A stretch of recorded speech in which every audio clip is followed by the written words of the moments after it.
Welcome, everybody, to another 5 Minutes with Bryan. I have a confession to make. Something that you're not going to believe and you'll probably think is completely and totally ridiculous. And that's fine. If you think this is ridiculous, please put a comment in the notes below. Um, I have a fundamental inability to actually identify flowers. Yep, no idea how to do that. My wife thinks it's ridiculous. Those around me think it's ridiculous. I think it's ridiculous on a certain level. It's not that I lack the capacity to identify flowers. So, what I actually mean is we could be walking down a pathway, and my wife will say, "Look at that purple whatever," and I'll be like, "That's a flower, right?" Some people will chalk it up to just being a guy, which is entirely possible, to be honest. However, I don't think it is. I think the reason I just am not any good at it is because ultimately I don't care that much about flowers. I think they're pretty. I like to look at them, don't get me wrong. I love to smell them. The smell of flowers is delightful. I especially like the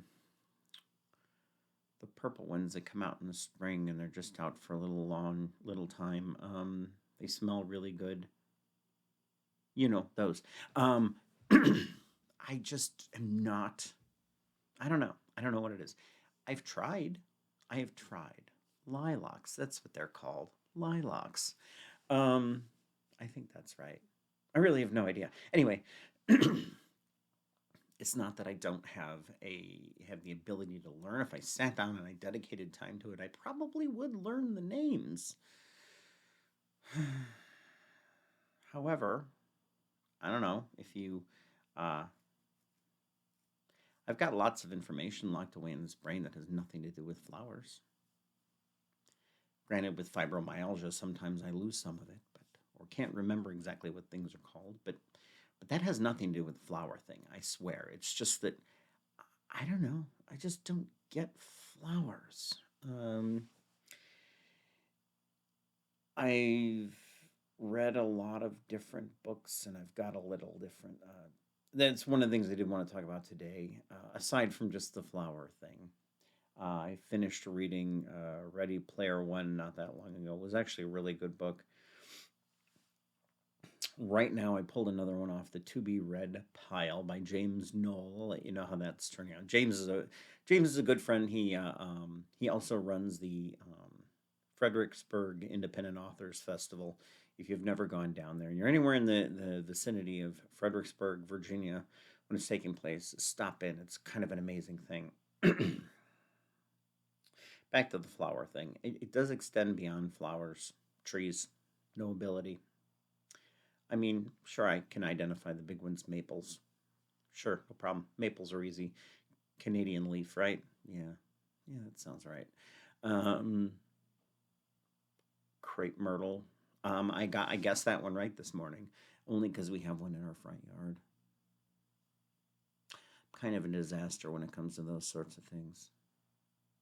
But I think that's perfectly natural. I think we gravitate towards the things that we like. So, and we know a lot about. My wife knows a lot about flowers because she plants flowers. She does things with them, makes them grow. She's got bushes in front of our house. They make flowers on occasion. I have no idea what any of them are. Um, they're pretty. They they grow and flower and stuff. Okay, well, that's probably about it for 5 minutes with Bryan. Not completely 5 minutes, but I would love to tell you more about flowers that I know nothing about, but I won't. So, anyway, I hope you're enjoying your spring. I guess I will talk to you guys later. Oh, by the way, I'm going to a book show today. Probably do another 5 minutes with Bryan after the fact and talk about how the book show went and things I noticed. But all right, you guys have a good rest of your day wherever you are. I hope you're enjoying the weekend. Bryan out.